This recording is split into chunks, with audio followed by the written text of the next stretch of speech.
Hola Agustina, ¿cómo te va? Gracias por atender. Bienvenida al podcast. Bueno, muchas gracias a vos por invitarme. Agustina, te pregunto, arranco preguntándote un poco por tu formación dentro de lo que es el periodismo. ¿Cómo empezó? ¿Por qué elegiste esta carrera? ¿Qué fue lo que te impulsó? Yo estudié comunicación social en la UCES, estudié comunicación y después la orientación fue en periodismo y medios. Fue algo que siempre supe que iba, o sea, la comunicación era como que era parte de mi vida y desde el colegio cuando había talleres de radio, talleres de esto, el otro, escritura, era la primera en anotarme, así que sabía que venía por ahí la mano. Comunicación me parece una carrera súper amplia, me parecía como mucho más amplia quizás que el periodismo, pero porque viste, tenés mucha teoría también y mucha carga de ese tipo. Realmente, aparte, me abrió mucho la cabeza a mí. Eh, Nada, eso como que siempre fue una decisión que ya estaba media tomada. Lo que nunca pensé era que iba a desembocar en lo que era como periodismo y específicamente deportivo. Eso no lo tenía como muy en mis planes. Pero sí, hice comunicación 4 años y después cuando terminé hice locución en Ether, que la terminé en 2018. Y cuando entraste a la carrera de comunicación social, ¿cuál era el futuro que te imaginabas? Digamos, uno entra a una carrera con algo en mente, digamos, capaz después cambia, pero uno entra por algo, digamos, con algo pensando en un objetivo, en un futuro. Sí, encima también la carrera como que te lleva por diferentes lugares. Por ejemplo, no sé, la comunicación institucional, tipo de la empresa para adentro, de la marca para adentro. También fue algo que me atrajo mucho a medida que iba cursando la carrera, por ende sí, te pasan esas cosas de como dudar o, viste, de repente cambiar un poco el eje, pero de una forma u otra siempre volvía a lo que era periodismo. Ya sobre el final tenés que decidirte qué tipo de orientación vas a seguir y sí, claramente, sin dudas, era periodismo y medios. Eh, Cuando empecé tenía como esa falsa ilusión de que los medios más grandes, los hegemónicos, eran lo que iban a completar mi vida y el lugar donde iba a querer trabajar. Me imaginaba mi puesto como reportera en algún medio. Eh, Esos sueños, viste, trabajar en una redacción, quizás medio a la vieja escuela, porque obvio que, digamos, tengo 27 años, uso las redes sociales, pero para que te des una idea, en mi primer año de facultad, recién ahí me hice el Twitter, o sea, estoy hablando de 2011, como que pasaron un montón de cosas, lo sabemos en estos 10 años en lo que es tecnología, entonces ya ni siquiera estaba, por ejemplo, el concepto de community manager, por L, era como la redacción todavía estaba, entonces yo esperaba poder trabajar en una redacción, en un diario importante, en un medio importante.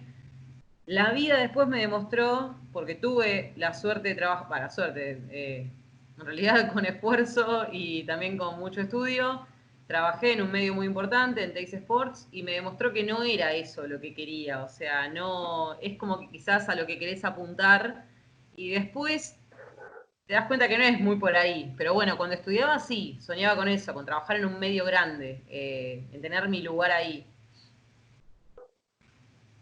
¿Teis Sports fue tu primer lugar de trabajo, así dentro de un medio de comunicación? Sí, en lo que es medio sí, sí, sí. Trabajé 4 años ahí en el noticiero Sportia y sí, fue el primer medio así grande. Antes lo único que hacía era como, viste, en partidarios de fútbol, partidarios de Racing Club. Estuve muy involucrada, pero como medio grande sí, fue TIC el primero. Y también una gran escuela, o sea, me dejó mucho aprendizaje que después volqué en el medio donde estoy ahora. Esos aprendizajes que no te enseñan en la facu ni tampoco tenés en un libro, sino que es más del día a día y de la práctica. ¿Y cómo fue tu llegada a Teis Sports? ¿Fue una pasantía o dejaste el currículum y te llamaron? No, en realidad es media rara la historia, pero estaba terminando comunicación, diciembre de 2014, y me daba cuenta que no tenía un laburo, o sea, a ver, no tenía un laburo formal, laburaba mucho en eventos, en congresos, exposiciones, diferentes eventos, pero no en lo que quería trabajar, ni en un medio, o sea, nada que ver a lo que estaba estudiando. Y un día puse en Google, aunque parezca un chiste, puse trabajar en medios tipo, trabajar en medios Buenos Aires, a ver qué ofertas de trabajo me salían. Y me salió recepcionista para un importante medio deportivo. Y yo mandé. Bueno, mandé como recepcionista, me llamaron, fui a una entrevista, la primera entrevista directamente con el chico de recursos humanos y después directamente con el gerente del área. Bueno, me llamaron para que vuelva a ir y quedé en el puesto. O sea, recepcionista de TIC, digamos. Entrabas al canal y estaba yo ahí, te recibía. Y bueno, me empecé a cansar porque me aburro muy rápido de las cosas y soy muy ansiosa. Había empezado a estudiar locución y encima, bueno, venía a recibirme la licenciatura. Empecé a estudiar otra carrera y encima en la recepción vos veías que entraban y salían los cámaras, los cronistas, las cronistas, yendo a las coberturas, a los partidos. Yo tenía unas ganas de levantarme del escritorio y meterme ahí en el móvil con ellos, ¿viste? Y vamos a, qué sé yo, cualquier cancha, vamos a cualquier cobertura. Y bueno, después de un par de meses en los que ya no quería estar más en recepción, empecé a preguntarle al jefe de Sportia si podía estar en la producción. Me decía que no era tan fácil, porque había todo un programa de pasantías y que esto que el otro y qué sé yo. Y bueno, como recepcionista, digamos que no era buena, no atendía el teléfono, sonaba y estaba ahí, qué sé yo. Y de alguna forma u otra, Recursos Humanos se dio cuenta que yo no estaba dando lo mejor de mí en recepción, porque podía dar lo mejor de mí en otra área del canal. Y bueno, estuve solo un año en recepción y después ya al otro me pasaron a producción, al Sportia de la versión tarde. Empecé haciendo, o sea, un poco auxiliar en la isla de edición, yendo a uno que otro móvil, y después de un año haciendo eso, empecé a ser productora de exteriores de los móviles que se hacían para el Sportia de la tarde y de la noche. O sea, fue todo muy, muy caótico y raro, pero, pero fue un crecimiento lindo que me dejó un montón de experiencias. Estuvo bueno. ¿Particularmente en algo con Sportia o porque justo es el que tenías más contacto con el jefe? No, no porque de hecho tampoco tenía contacto, o sea, yo conocía a los jefes porque pasaban por la recepción, básicamente. Pero Sporty era como el noticiero donde yo quería trabajar, o sea, era el noticiero de TIC con sus diferentes versiones, la matutina, vespertina, todo. Eh, y me veía mucho más ahí aportando que quizás, no sé, en otro programa que sea de debate futbolístico o algún programa de humor, ¿viste? Como tiene ese canal. Como que sentía que el noticiero era lo más fuerte y el lugar donde más podía aportar. Entonces, sí, mis fichas estaban en eso.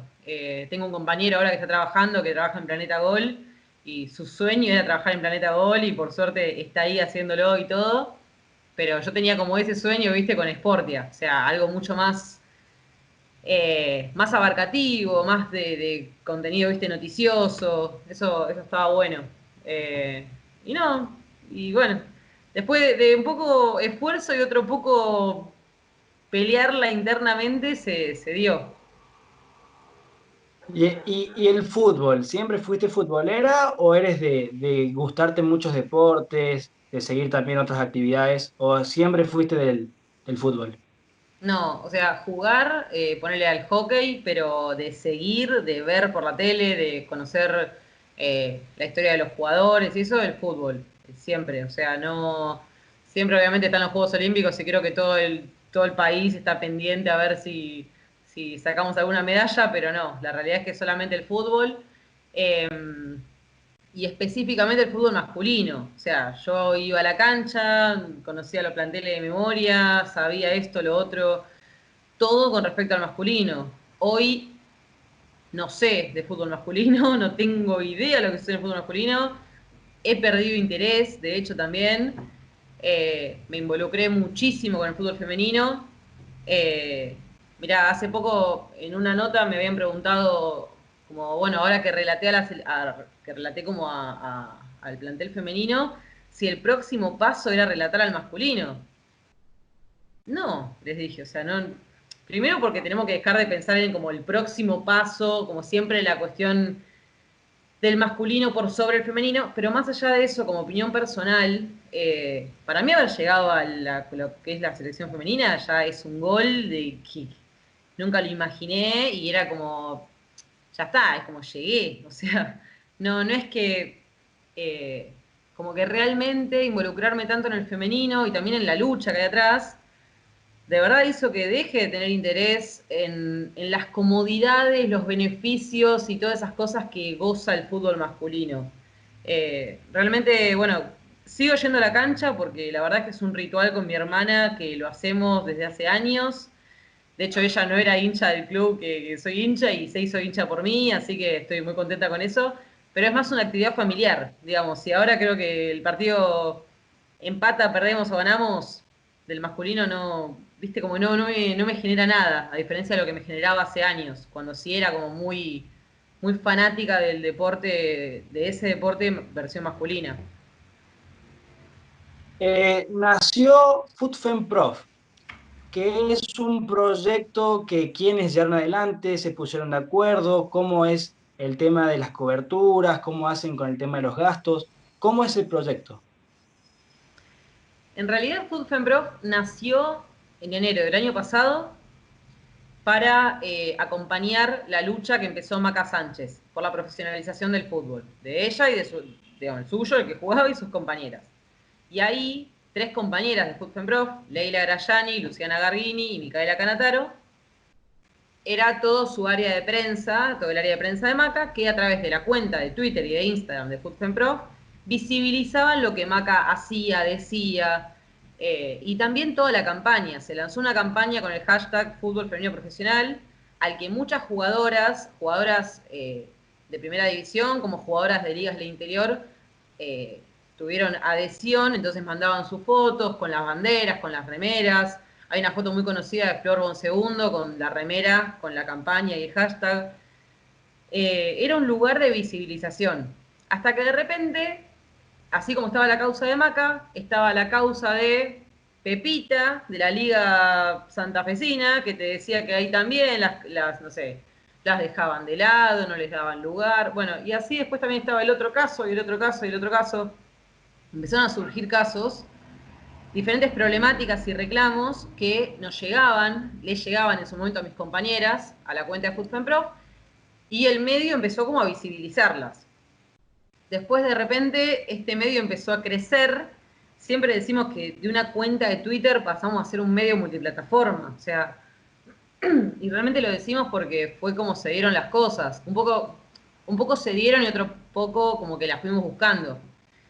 Ellas tres tomaron la decisión de sumar más gente al equipo, así me sumé yo, que ellas sabían que había iniciado el fútbol femenino en Teis Sports, entonces me sumaron, sabían lo que hacía, como también sumaron a Lautaro Sánchez, un pibe que está en todas las canchas, sabe todo del fútbol femenino, como también sumaron a Mika, Melu y Nadir, tres personas que se dedicaban a hacer las transmisiones de los partidos.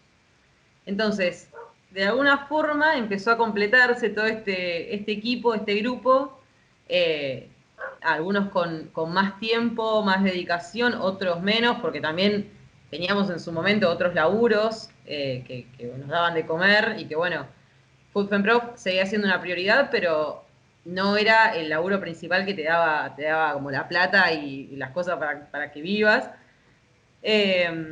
Y bueno, así empezamos a hacer, o sea, empezamos a crecer de a poco, hicimos la página web, nos fuimos a Francia, después yo me fui a Perú con Lautaro a cubrir los Panamericanos. Las transmisiones siguieron cada vez con más profesionalismo, porque quizás antes Melu y Nadir iban con, no sé, con un equipo, con un celular a grabar desde la tribuna y locutaban ahí, relataban y comentaban el partido. Y ahora hay todo un equipo, hay doble campo de juego, hay un operador, hay todo un equipo también técnico para hacer estas transmisiones y hacerlas bien, como se debe, como deben, como se merecen ellas también que tengan transmisiones.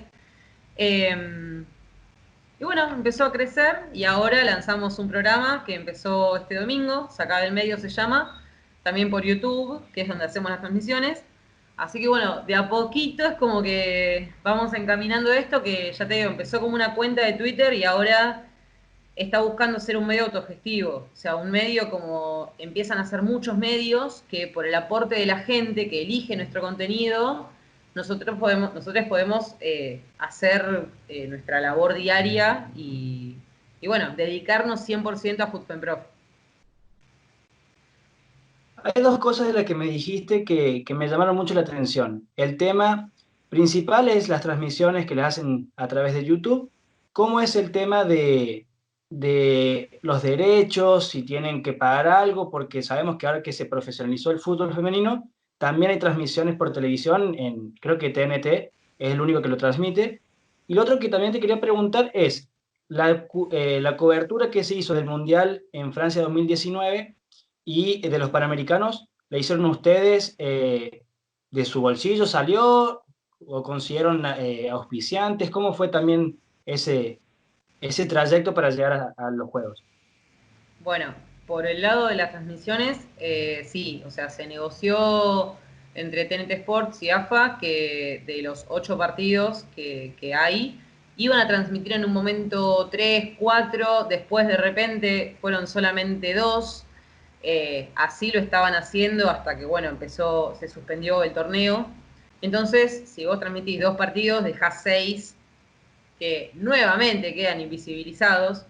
Y más allá de eso, no es raro que en el fútbol femenino una fecha sean, por ejemplo, sábados, 4 partidos a las 9 de la mañana, domingo los 4 otros partidos a las 9 de la mañana. O sea, sería hasta imposible, si lo pensás, tener 8 señales de televisión, perdón, 4 señales de televisión para poder transmitir todo, porque están todos en el mismo horario. O sea, en el masculino suele pasar que uno se sobrepone con otro, pero no toda la fecha, más o menos. Entonces sí, AFA negoció eso con TNT Sports y los partidos que quedan libres, digamos, que no se transmiten, nosotros vamos a esos partidos. O sea, no vamos a un partido a competir con la televisación, primero porque no podemos hacerlo en cuestiones técnicas y lo sabemos, conocemos nuestra realidad, pero aparte porque no nos serviría como generar esa competencia. O sea, acá no importa quién tiene más rating, acá lo que importa es que los partidos de ellas se vean, que ellas muestren su juego, que no queden nuevamente invisibilizadas. Si vamos, Footfen Pro va al partido de River, TNT va al partido de Boca, y Pepito Sports va a, no sé, a Villa San Carlos, genial. O sea, acá no hay una competencia todavía, como sucede en el masculino, porque todavía hay partidos que, por más que vayamos nosotros, que vaya TNT, que vaya quien sea, hay un montón de partidos que quedan ocultos todavía. Y pocos son los equipos que tienen, por ejemplo, a Cadena Geneise, que hacen toda la transmisión de los partidos de Boca por radio, y lo hacen de una manera increíble, y tienen un público muy fiel. Hay pocos medios también, pocos equipos que cuentan con esos medios. Porque es realmente muy difícil, o sea, a veces hacer transmisiones. No tenés la estructura, no tenés un mangrullo, no tenés forma de llegar, o sea, a los lugares. Es realmente muy complicado. Entonces, aplaudo de verdad y valoro a la gente que se dedica a cubrir el fútbol femenino porque es una tarea muy jodida y por eso creo que también somos como muy compañeros entre los colegas que hacemos esto. Pero bueno, volviendo a tu pregunta de los derechos, ellos tienen los derechos, pero de estos partidos que quedan libres, no, digamos, no pasa nada si lo va a transmitir. Pero ¿qué pasa? Acá la decisión termina siendo ni de AFA, ni de TNT, ni nuestra, sino de los clubes. O sea, hay clubes que te dicen, mirá, los derechos los tiene TNT, no podés transmitir, como nos pasó en Wild Kiss Independiente. Segundo partido que transmitimos del torneo Rexona y veníamos de hacer el día anterior Lanús San Lorenzo con comodidades, con una calidad hermosa. Y al otro día fuimos a hacer Wild Kiss Independiente, un martes 3 de la tarde, Villa Lynch, y nos dijeron que no se podía. Bueno, nuestra decisión fue dejar apuntada la cámara a la tribuna, explicar que no podíamos transmitir, que no nos dejaban transmitir y hacer el partido en formato radial apuntando a la tribuna. Tribuna que, al ser un martes a las 3 de la tarde, sabemos que no iba a haber gente. Entonces también tenés que comerte encima las críticas de que al fútbol femenino no lo ve nadie, que nadie va a la cancha. Y no, por lo general a esa hora la gente trabaja. Pero bueno, y después tenés otros clubes, como Racing, por ejemplo, que la última fecha, antes de que se suspenda todo, se decidió a mitad de semana, cuando ya TNT Sports tenía su grilla completa de qué partidos se iban a transmitir, se decidió que Racing juegue en el cilindro. Jugaron contra Villa San Carlos en el cilindro. Bueno, y ahí fuimos nosotros con nuestros equipos, con nuestra humildad y con nuestra vocación a hacer la transmisión. Racing podría habernos dicho, no, mirá, disculpá, los derechos nos dijeron que son de TNT Sports. Pero también Racing sabe que si nosotros no íbamos, ese partido quedaba oculto. Entonces, ellas iban a poder jugar en el cilindro, la gente las iba a poder ir a ver, pero, digo, al fin y al cabo, siempre hablamos de lo mismo, que es un poco un círculo. Si nosotros vamos a transmitir, la gente lo empieza a ver, ahí enganchás a la gente a que vaya al fútbol femenino. Esa gente se hace socia del club, al club le llega la plata. O sea, es como un círculo en el que los clubes un poco deberían estar del lado de los medios autogestivos para que esto que hacen, esto que también ellos financian, porque el fútbol femenino no deja de ser parte de un presupuesto en cada club, les guste o no les guste, se ve en algún lugar, o sea, se visibilice en algún lado. Entonces, bueno, respondiendo ahora sí, queda mucho en manos de los clubes, un montón. Y con respecto a lo de los Panamericanos, fue una decisión, mirá, al Mundial fuimos con tiempo, nos tuvimos que acreditar por FIFA, hacer todo un proceso. Cuando Lauti, Leila Grayani y yo nos acreditamos para el Mundial, no nos conocíamos. O sea, nos conocíamos de nombre, quizás, del Instagram, pero no éramos parte de Footpen Pro.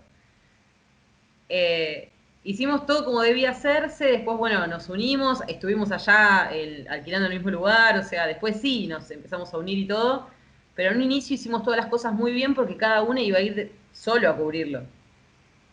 Bueno, para los panamericanos fue todo lo contrario, estábamos en Europa todavía, no había terminado el viaje, estábamos en Bélgica dando vueltas, comiendo por acá, visitando por allá, recorriendo un poco después de haber cubierto un mundial en Francia.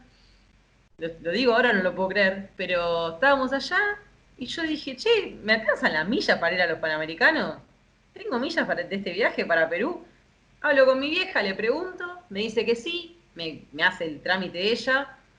Y bueno, y estando en Bélgica decido que voy a ir a los Panamericanos. Pregunto cómo era el tema de acreditación y me dicen, no, Agus, la acreditación ya cerró hace meses, no hay más acreditaciones. Sí, sí. Bueno, yo voy a ir igual. O sea, y me resultó que fui hasta allá, todo sin acreditación, no había ningún medio en el hotel, no había ningún otro medio en la cancha, o sea, yo lo que hacía era esperar a que termine el partido y, digamos, la popular, por así decirlo, del estadio daba a la cancha. No había una fosa ni un alambrado, nada, daba hacia la cancha. Muy poca gente. Entonces cuando ellos terminaban de jugar y se iban al vestuario, yo ahí como que extendía la mano, las jugadoras ya me conocen, saben en qué contexto fui allá, y venían y me daban la nota, o sea, estaba todo re bien, y después iba al hotel, hacíamos la nota en el hotel, eh, pero bueno, también porque ellas saben eso, ¿no? Digo, la prensa de ellas también sabe que nos fuimos de manijas, de esta locura que tenemos, y que un papel no iba a limitar que podamos hacer una cobertura completa del evento. Pero Fue una sí, fue cobertura todo con como nuestros... extraoficial, digamos, algo como estaba en el estadio, pero no acreditada como un medio de comunicación, sino que se hizo la nota de la misma manera, pero por fuera. No, tal cual, o sea, me pagué mi entrada para ir al partido, ni siquiera pude entrar gratis con la acreditación, perdón, no pude entrar gratis porque no había acreditación como tal, no había un sector de prensa que yo vaya ahí, y así todo ganaron la medalla de plata y terminó el partido y le hice nota a Lana Cometti, a Agustina Barroso, a Miriam Mayorga, a Carlos Borrello. eh, no, fue una cobertura muy, muy grande la de los Panamericanos.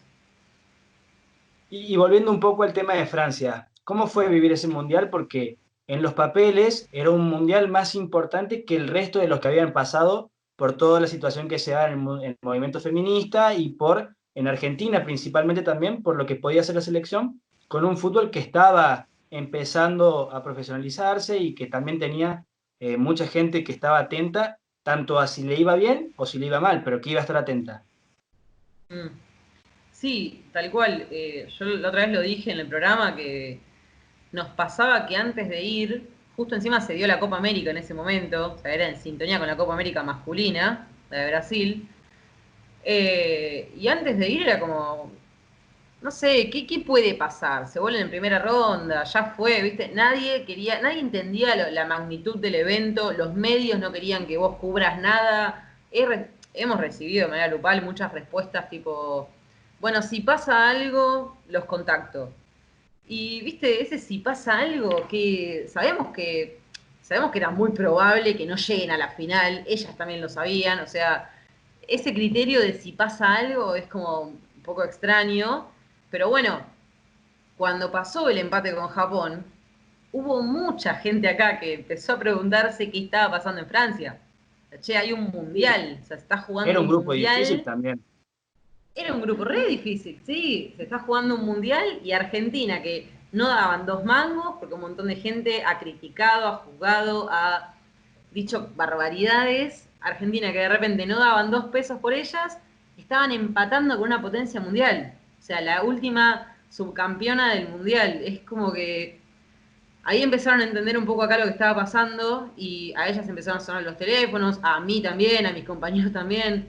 Eh, Sí, realmente esto encima venía después de la semi-profesionalización que anunció AFA, entonces es como que fue un año muy movido para el fútbol femenino. La causa de Maca, o sea, hubo todo un revuelo con un montón de cosas, pero yo lo que sentí era que era como, bueno, un escaloncito más, o sea, una cosa iba ayudando a la otra.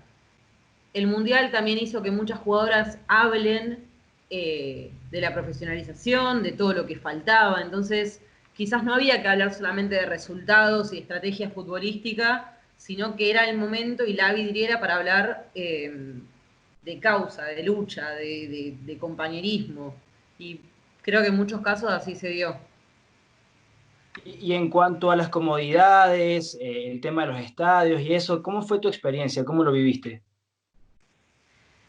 Bien, a ver, la verdad que ahora, bueno, ahora se está cumpliendo un año y no, yo sigo sin caer, o sea, no entiendo bien lo que pasó allá. Nunca vi de Europa ni nada por el estilo y de repente me encontraba cubriendo un mundial, no sé, fue todo rarísimo. Las instalaciones, vos veías cada tanto en las pantallas de los estadios que mostraban la cantidad de gente en ese estadio y ahí se me venía abajo todo este planteo del fútbol femenino no le importa a nadie. Y ¿Te ese estadio sorprendió la estaba cantidad de gente lleno. que había? Pero me sorprendió, pero para bien. O sea, no había butacas vacías. Hacían la ola, ¿entendés? Es como yo había cosas que no podía entenderlas.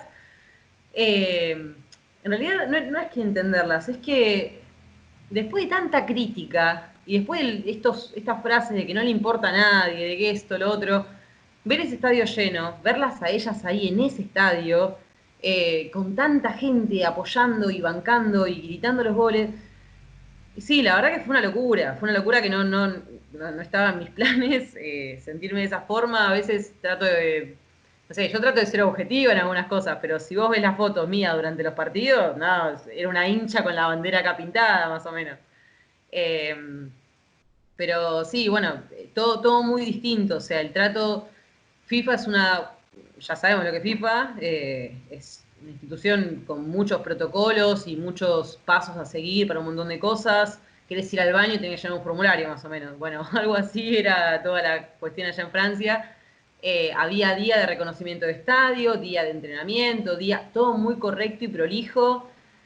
Eh, pero bueno, quizás yo me sorprendo, pero por ahí hay gente que ya cubrió un montón de mundiales masculinos y es normal. Para mí seguía siendo toda una aventura nueva y todas cosas que aprender.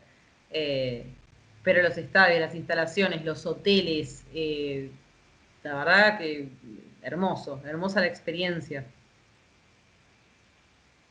Y te llevo ahora a otra experiencia que también es un poco algo que capaz te llena de orgullo, que tiene que ver cuando relataste un partido del Sudamericano, que eras la relatora junto con Florencia Pereiro, que era la Mm. comentarista, y fuiste la primera mujer que relató un partido en fútbol oficial por televisión, por lo menos en Argentina. ¿Qué sentís? ¿Cómo se dio? ¿Cómo fue eso? Porque no era algo que venías trabajando. Si no me falla la memoria o tengo bien los datos, eres cronista de cancha principalmente y esto fue una aventura muy distinta.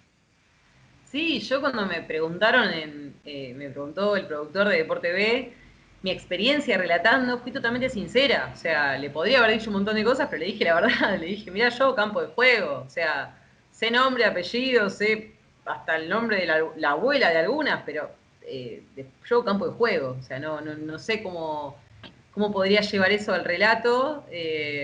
Me animaron, ellos me animaron, me empujaron a, vos podés hacerlo. O sea, la información en tu cabeza está, Ahora tenés que encontrar muletillas, frases, esto, lo otro, que no es fácil, no es para nada fácil ese trabajo, pero era verdad, cuando me lo ponía a pensar, sí, lo que me costaba quizás era el tono, las formas, alguna que otra frase que quería decir, no sabía cómo decirla, pero después, sí, la información, o sea, yo sé que esta delantera juega en tal equipo, sus virtudes son tal, estuvo en tal otro equipo, compitió en tal lugar. Digo, esas cosas estaban en mi cabeza, pero era todo un desafío ir a relatar. La verdad que hicieron una apuesta gigante, también con la China, con Florencia Pereiro, que nunca había comentado un partido. Ella es ex jugadora de futsal y tiene un trato muy cercano con las jugadoras por conocer su realidad, digamos. Pero de ahí a relatar y comentar, o sea, ni siquiera lo habíamos hecho juntas, ¿entendés? Como que no, era realmente una apuesta que hoy veo los partidos, y la verdad es que una cosa es el partido contra Colombia y otra cosa es el último partido contra Bolivia. La verdad es que creo que cambiamos un montón en una semana, fuimos encontrando como nuestros tiempos y todo, y yo me acuerdo que la primera vez que, bueno, salió una publicación de Deporte B en las redes, me habían preguntado, me habían pedido que ponga algo, viste, en mis redes, y yo fui clara, dije como, no sé qué poner, o sea, no sé qué decir, lo único que les trato de decir es que sí, va a haber errores, va a haber muchos errores, pero esto se hace con mucho esfuerzo y con mucha voluntad, entonces, nada, sepan disculpar, estamos haciendo lo mejor posible. Eh, y durante el partido, de hecho, claro, la primera vez era, bueno, vayan a grabar esto, pongan lo otro, pum, pam, pam, el estudio, esto, un quilombo bárbaro, pero un lío hermoso. En un momento una productora me dice si quería tener el teléfono cerca para ver la gente que comentaba, ¿viste? En Twitter, por ejemplo. Yo le dije que no. O sea, fue lo único que le dije que no, creo. Digo, no, por favor, porque llega a haber un mensaje malo, imagínate, no sé, saquen a esta burra, que típico, hater, Sí, y me ¿viste? congelo, digamos. Claro, y les dije, la verdad que no sabría cómo reaccionar. Me dijeron, pero no pasa nada, qué sé yo. Le digo, mirá, si puede ser, por favor, no. Aunque sea este partido, después el otro vemos. Bueno, al final la China accedió a tenerlo ella, pero bueno, termina el partido y me dicen, ¿te puedo decir algo de lo que decías de las redes sociales? Sí, no hubo ningún comentario malo. Dale, no puede ser, no puede ser. Dice, Agus, no hubo un solo comentario malo. O sea, toda gente aportando buena onda, mandando mensajes, las escuchamos, las vemos desde acá, desde allá. Ya está. Con eso yo estaba pero contentísima. O sea, sabiendo que tengo que aprender todavía un montón, porque lo sé, pero no podía estar más feliz. ¿Y te gusta más el tema del relato en una cabina de transmisiones o estar en la cancha ahí, cerca de los protagonistas? Y las dos, o sea, pasa que el campo de juego es como muy... Están ahí, recién terminan de dar todo en los 90 minutos y podés conocer sus sensaciones, sus sentimientos y si hay algo que te quieren decir apenas terminan de jugar, te lo van a decir en ese momento. Eh, pero bueno, creo que no, que si me tengo que quedar con una, me quedo con el relato, porque creo que también en el relato, o sea, vos podés contar lo que están haciendo en el partido, quién lleva la pelota, quién remató, quién hizo el gol, lo que sea. Pero también podés hablar un poco de lucha y podés vincular de alguna forma otros temas cuando estás relatando, porque ya después la imagen está, o sea, vos no tenés que solamente describir lo que ves, porque si no sería como medio relato radial. Podés aportar detalles de color, podés contar, qué sé yo. Me acuerdo, en muchos casos dije, como este partido que ahora lo estamos viendo por la tele, pero que mucho tiempo estuvo, viste, se dejó de lado, mucho tiempo estuvieron invisibilizadas. Tengo como el lugar para decir esas cosas. Y bueno, quizás en el campo de juego no, en el campo de juego es más rápido, viste, es otra cosa. Tiene otro objetivo. Te abro un poco, como estamos hablando del sudamericano, te abro un poco el paraguas y te pregunto por el resto de los países sudamericanos sobre cómo es el tema del fútbol con ellos, porque, por ejemplo, yo vengo de Venezuela y conozco el caso de Diana Castellanos un poco más cercano.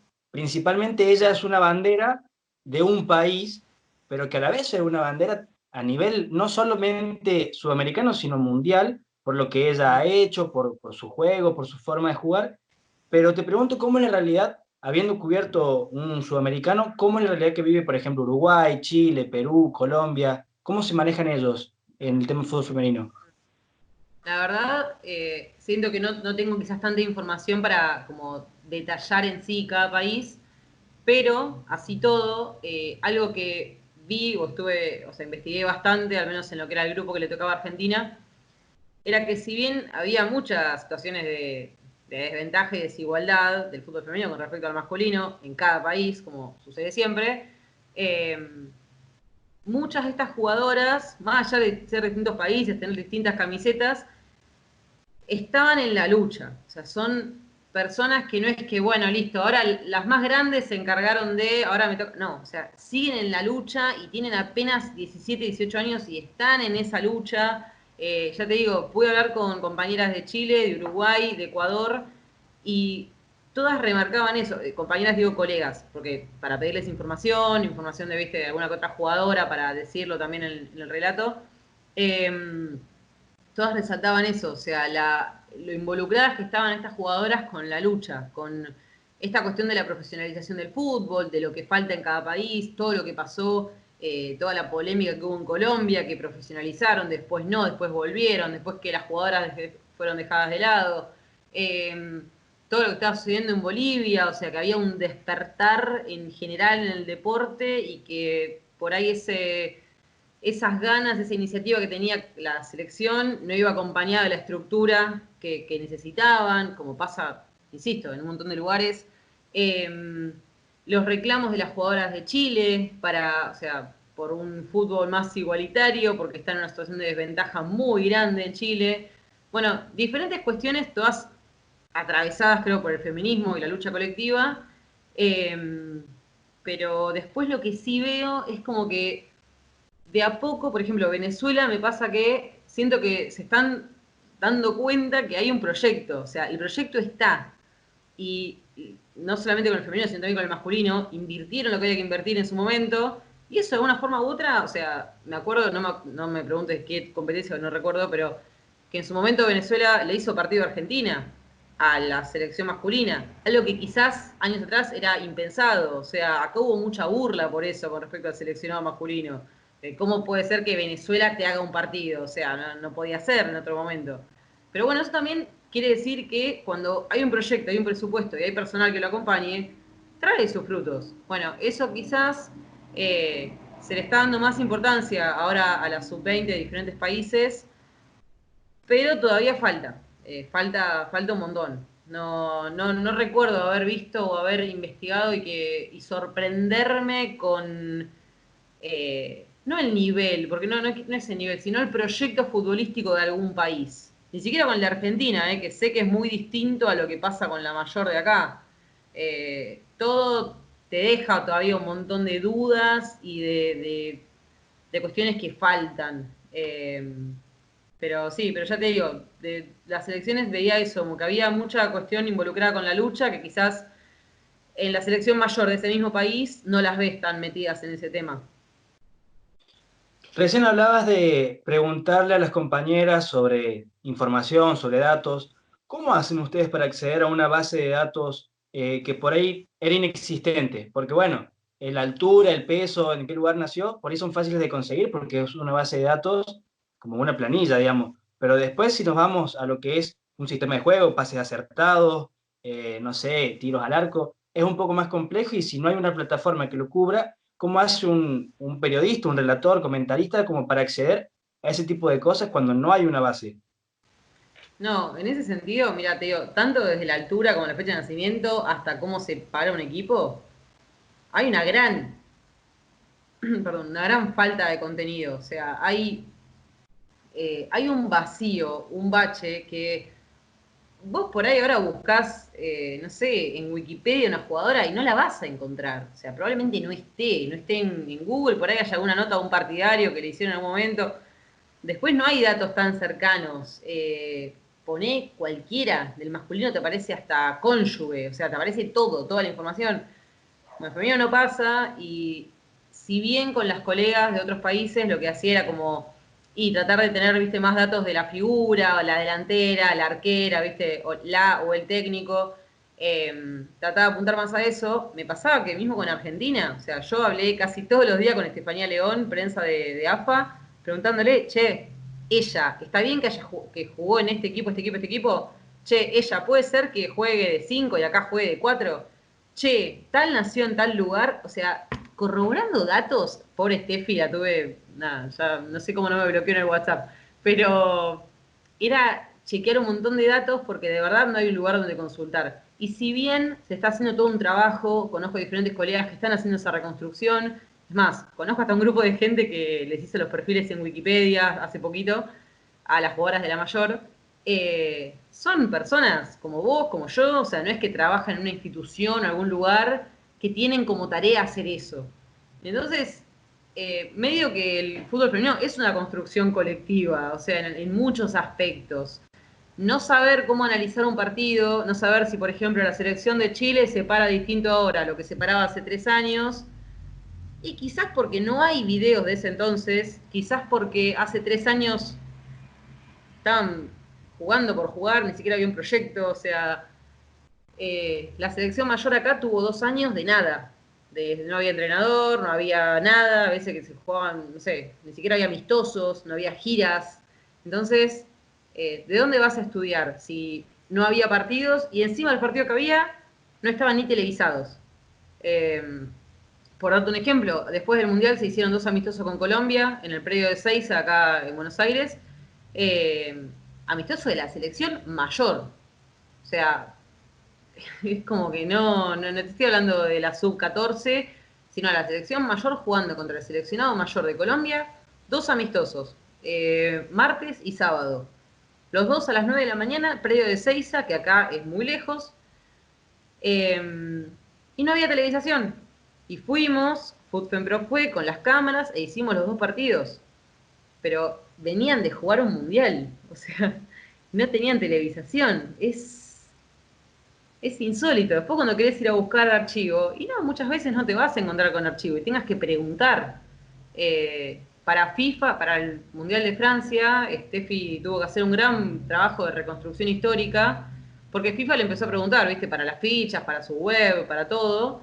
Bueno, ¿cuántos partidos tiene esta jugadora? ¿Cuándo ingresó a la selección? ¿Cuándo?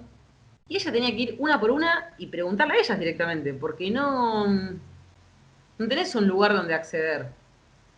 Eso es todo un tema, pero cuesta un montón. Por eso a veces nos da tanta bronca cuando los medios autogestivos que hacemos este trabajo a pulmón, porque la realidad es que todavía no podemos vivir de esto, hacemos una nota o hacemos una base de datos y automáticamente te la roba un medio hegemónico que sabés que ellos sí comen con eso y todo, y ni siquiera hicieron un pequeño esfuerzo por averiguar esa información, sino que directamente te la sacan. O sea, terminás siendo más una base de datos que un medio.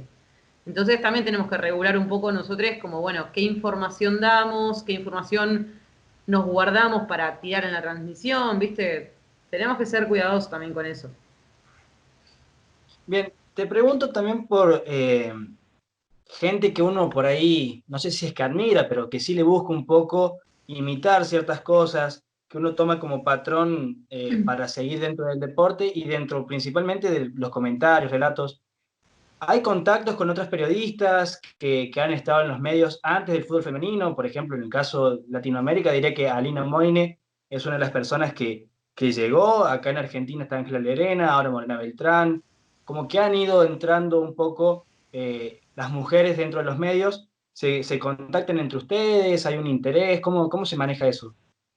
Sí, sí, sí, hay mucho contacto y aparte mucha buena onda, o sea, por ahí, no sé, Morena, por ejemplo, creo que nunca, no habla de fútbol femenino en el programa o no tiene como, no es que se dedica al fútbol femenino, pero aún así, las cosas que hacemos, ella tira buena onda, ¿entendés? Como que no es que, bueno, por dedicarse a otra cosa, no esté involucrada, no. Después, compañeras como Ángela Lerena, que tiene una exposición muy grande, ha venido, por ejemplo, a nuestro lanzamiento de la web, cada vez que puede, o sea, hacemos un trabajo, lo difunde, porque hay mucha cuestión también compañera en ese sentido, o sea, en las redes que son fundamentales hoy para los medios más chicos, que vivimos con las redes, es fundamental que gente que tiene más exposición o más seguidores nos ayuden a difundir nuestro laburo. Bueno, eso, o sea, sí, es re importante. Y sí, hay, no sé, grupos de WhatsApp, cadenas, esas cosas siempre. Pero ya te digo, en el fútbol femenino al menos como que somos muy pocos y pocas y nos conocemos mucho y por ahí, no sé, hace poco, bueno, con todo este recuerdo del Mundial y qué sé yo, tenía una foto de los periodistas y las periodistas que fuimos a Francia, no llegábamos a 15. O sea, y éramos las mismas, no sé, 13 personas que íbamos para acá, para allá, que esto, que el otro. Ni siquiera había tiempo para tener una competencia interna de tipo, te saco esta información. No, ni siquiera. O sea, era como, ¿en qué te puedo ayudar? ¿Te puedo pasar un contacto? ¿Me pasás vos a mí? ¿Te llevo para acá? ¿Te llevo para allá? Que, viste, compartirte el wifi, no sé, boludeces, pero cosas que allá fueron fundamentales y que no importa el titular, la noticia, no, importa como difundir desde el área que vos puedas. Eh, y somos, así como somos así, muy compañeras en ese sentido, también somos muy críticas. Por ejemplo, hace poco yo tuve una catarata de mensajes malos en Twitter porque pedí que por favor me ayuden a cerrar una cuenta que lo único que hace es burlar a las jugadoras, pero no haciendo bloopers o cantidad de cosas que me pusieron, sino desde la burla, o sea, desde muertas, desde hablar de Mara Gómez como criticándola, nada, diferentes cosas como con mucha mala leche, con mucha bronca, odio, que las jugadoras con todo lo que les cuesta y todo, o sea, tienen que, digo, por su realidad, tienen que encima ver cuentas nefastas como esa, ¿viste? Entonces, bueno, yo puse eso, me llegaron comentarios de todo tipo, gente mandándome mensajes por privado con cosas horribles. Y todas mis compañeras de fútbol femenino, todas las colegas salieron a bancarme, salieron a eso, a apoyar, a difundir lo que estaba pasando, a difundir el maltrato que yo estaba recibiendo. Eh, nada, hay una cuestión humana que compartimos y es hermosa. O sea, es lo mejor que me pasó en esta decisión de cubrir el fútbol femenino. Bien, bueno, qué importante también tener apoyo en ese sentido. ¿Y tenés algún Sí. referente dentro del periodismo, los relatos, alguna aproximación, cómo encara, cómo la forma de ver el deporte dentro de los medios? Te soy sincera, me hacen bastante esa pregunta y obviamente siempre digo Ángela Lerena porque me parece que es una mina que, que nada, tuvo que bancarse un montón y aún así tiene que seguir bancándose y la veo y está acá, está allá, o sea, no se pierde un evento, está en la lucha, no solamente, bueno, ya está, ya llegué, me quedo en mi puesto de comodidad, no, todo lo contrario. Entonces, siempre como que la menciono a Ángela, pero tengo una cuestión con el grupo que laburo que los admiro, o sea, porque más allá de que sean un grupo con que obviamente me llevo bien y trabajo todos los días, lo veo más que a mis padres más o menos, más allá de eso, son personas que se la juegan por un medio autogestivo, con lo difícil que es, con lo jodido que es, y que encima, de verdad, somos seis, ahora somos seis, finalmente, que dejamos todo, todo, o sea, dejamos otros laburos, dejamos cosas que nos hacían mal, dejamos ahorros y locuras en esto que estamos haciendo. Eh, y nunca, digamos, siempre con el eje de un fútbol profesional, feminista, disidente y federal. O sea, siempre como con eso como bandera, nunca titubeamos cuando hay que defender esos intereses. Eh, y nada, ir a hacer una transmisión de un partido con un celular y un corbatero y probablemente el celular sin batería y sin alargue y sin wifi, bueno, esas cosas, nada, creo que ellos son mis referentes todo el tiempo. En una respuesta recién hablabas de la semiprofesionalización del fútbol, femenino por lo menos. Mm. ¿Por qué semiprofesionalización y no profesionalización como fue que se lo nombró?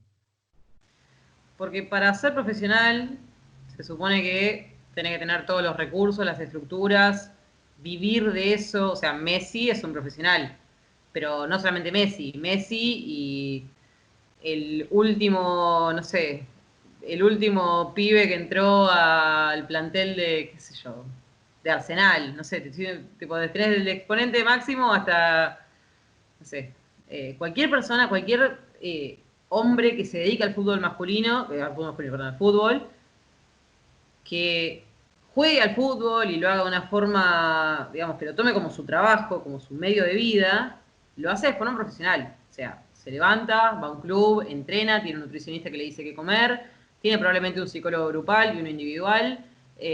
Después hablamos de todas las falencias que hay en el ascenso y bla, bla, bla, que siempre me corren con lo mismo. Pero, digo, son personas que después de entrenar probablemente hayan hecho videoanálisis, vuelven a sus casas, meriendan, cenan, el fin de semana juegan el partido, para eso concentran en un hotel y no comen milanesa con puré, comen lo que tienen que comer, toman lo que tienen que tomar, descansan como tienen que descansar. Hay una persona que se ocupa de que ellos lleguen al vestuario y tengan su camisetita con los botines, con los cosos. Bueno, todo ese trabajo no existe en el femenino. O sea, no pasa eso en el femenino. Eh, pero no pasa no solamente desde que digo que no cobran contratos millonarios, no, ni siquiera tienen agua en los entrenamientos. Entonces, estamos hablando de la profesionalización porque queda lindo el título. O sea, Tapia anunció la profesionalización del fútbol femenino. Queda hermoso como noticia. Pero sabemos que no es así. Para que sea profesional, no puede ser que 8 de 23 cobren un sueldo, que ese sueldo encima se lo repartan entre cada una, quedándote con 4 o 5 lucas cada una. Que todo el tiempo estés en duda de si vas a cobrar, si no cobrás, que cómo te depositan, que te lo pasan por negro, te pasan un sobre, te dicen, te esto. Pocas cuentas claras en lo que es fútbol femenino, y lo diría con, te digo, te diría tal y tal club que hacen las cosas bien, después el resto no. Y aún se hacen las cosas bien con los pagos, bueno, muchos no tienen la estructura, el lugar de entrenamiento, luz en la cancha, no sé, agua en el entrenamiento, un videoanalista. A veces nos piden los videos a nosotros, o sea, y está bien porque también se los podemos dar y todo, pero debería haber alguien que haga ese trabajo porque existe en el masculino. Una nutricionista, un médico, bueno, nada, sí te puedo nombrar un montón de cosas, pero el punto es que todas las condiciones que tiene que tener el fútbol para que sea profesional, cualquier deporte para que sea profesional, el femenino no lo tiene. Entonces, y no lo digo solamente yo, muchas jugadoras hablan de la semiprofesionalización. O sea, creo que de todas las personas, a ellas es a las últimas a las que le van a vender el cuento de que son profesionales, porque no son profesionales. Cuando tienen que ir a buscar otro laburo, cuando tienen que hacer malabares para llegar bien entre su laburo, el entrenamiento y el día de partido, y mantener así un alquiler, o por ahí otras que se han ido de sus provincias y vinieron a jugar a Buenos Aires, porque acá es donde por lo menos pueden cobrar algo de plata, y hacen mil malabares para poder pagar alquiler y vos les vendés que son profesionales, no. Así que bueno, creo que hay que seguir insistiendo hasta que esto realmente sea una realidad y para eso falta un montón, pero bueno, hay que seguir luchándola. Una pregunta que capaz no hay una respuesta, pero estando dentro del medio me puedas contestar. ¿Por qué el público que llega al fútbol femenino critica muchas veces a las jugadoras, el nivel que hay, pero cuando aparece una persona individual, como por ejemplo Megan Rapinoe o Alex Morgan o el caso de Ina Castellanos, en ese momento se deja de poner en duda, como que hay tres o cuatro de que dicen que bien que juega, podría hacerle partido a cualquier persona, pero el deporte no puede hacerlo. ¿Por qué?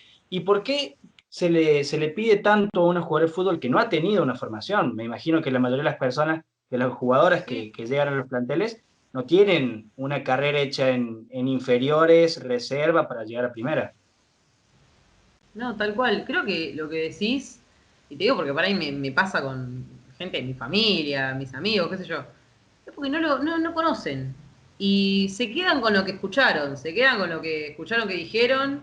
Pero digo, vos escuchás hablar a Maca, por ejemplo, y la escuchás hablar diciendo, yo soy jugadora de fútbol, yo pateo una pelota desde que tengo noción, mi primer juguete fue una pelota, quiero vivir de esto, quiero tener, no sé, digamos, cuando la escuchás hablar y escuchás por lo que está peleando, o te empieza a cuestionar, ¿por qué un hombre puede vivir de esto y una mujer no? Como dame un solo motivo, uno solo y empezamos la discusión. Bueno, cuando empezás a escuchar y a entender, más allá de que debería ser algo naturalizado, pero digo, si te interesás un poco y empezás a escuchar y a entender, creo que es muy difícil que en tu cabeza sigas pensando que tenés razón en criticar o exigir o...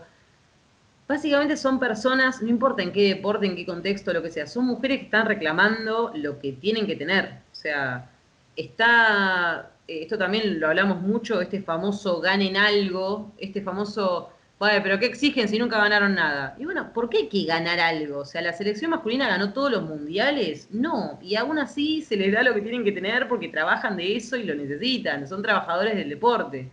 Eh, Cuando escuchás esto de que no saben patear una pelota, que no saben hacer un penal, no saben sacar un lateral, ok, por ahí, mirá, justo ayer hablaba con una jugadora de Platense que me decía que su primer partido de 11, fue directamente un partido de Platense. O sea, un partido, se anotó en el club, entrenó, jugar. Y tenía ya 22 años. Y es una chica que juega a la pelota desde que tiene 8. Y el primer partido de 11 fue cuando jugó con el equipo. O sea, no es que en el medio hay, bueno, hay escuelitas, hay una capacitación, tenés que recibir críticas, cosas que te juzgan, tenés que recibir hasta críticas de tu familia que no te dejen jugar porque sos una nena, un montón de cosas que pasan que impiden que vos tengas una formación futbolística. Igual, yo esto te lo digo por hablar con ellas, la realidad es que no pateo una pelota ni en pedo, pero el punto es que cuando escuchás que las critican tanto, las juzgan tanto, no se dan cuenta de que atrás de todo eso hay una historia que no las favorece. Entonces, si te sentás un segundo y escuchás esa historia, y entendés los motivos, si seguís dudando, ¿viste? O seguís criticando, es porque no querés abrir la cabeza. Porque después te pasa mucha gente que la hija, o la hermana, o la amiga, que está jugando a la pelota, y es el primero en ir a apoyarla. Pero viste, todavía falta en ese sentido. Y creo que lo que pasó en el Mundial fue algo muy zarpado también para que empiecen a cambiar las cabezas. Bueno, ya para ir medio cerrando, te pregunto, objetivos a futuro, ¿qué te planteas? Puede ser, obviamente me imagino que es que el fútbol femenino siga creciendo, siga teniendo visibilidad, pero también un poco en lo personal, ¿a qué aspiras? Mm. Bueno, en cuanto al fútbol o así, o sea, No, en general, o sea, sí. Bueno, primero que FootFemProf crezca, o sea, hoy en día somos el único medio con un programa, bueno, que ahora va a ser es semanal, que le damos cobertura a esto, así que obvio que quiero que crezca, quiero que poder, digamos, que podamos vivir de esto para dedicarnos 100% a la información periodística, pero eso, bueno, como algo personal quizás o grupal con mis compañeros. Eh, pero después en cuanto al fútbol, aunque lo vea totalmente lejano, que hoy una nena que tiene 4 años y pide una pelota para Navidad, eh, sueñe, realmente crea y deje de ser como, digamos, que se naturalice que esa nena que recibió una pelota a los 4 años, el día de mañana va a poder trabajar de jugadora de fútbol. ¿Qué crece cuando sea grande? Jugadora de fútbol. Bueno, que sea algo normal, que sea algo natural, y para eso tiene que luchar esta generación, la que viene, probablemente la otra también, pero algún día va a llegar el día que esa nena, que recibe su primera pelota a los 3 4 años y ya empieza a pelotear por la casa, el día de mañana tenga el póster de Mili Menéndez en la pared de su pieza. Sueño con ese momento. bueno, ojalá se dé, ¿no? Porque de a poco van llegando a lugares que por ahí antes eran imposibles de pensar que iban a llegar. Así que quién te dice que de acá a varios años, con cómo va cambiando todo y con ¿Mm? la posibilidad que son las redes sociales, también puedan cumplirse ciertas metas para el fútbol femenino y para la gente que quiere dedicarse también al deporte. Tal cual. Y también que seamos más voces. O sea, hoy yo relaté el sudamericano, todo muy lindo, pero hay un montón de colegas que también relatan y lo hacen muy bien, que informan, que estudiaron, que se capacitaron y que tienen que ocupar puestos. Así que también un poco eso. Bueno, muchísimas gracias Agustina por la charla, de verdad muy, muy interesante y divertido, así que te agradezco mucho por haberme dado la posibilidad. No, por favor, gracias a vos y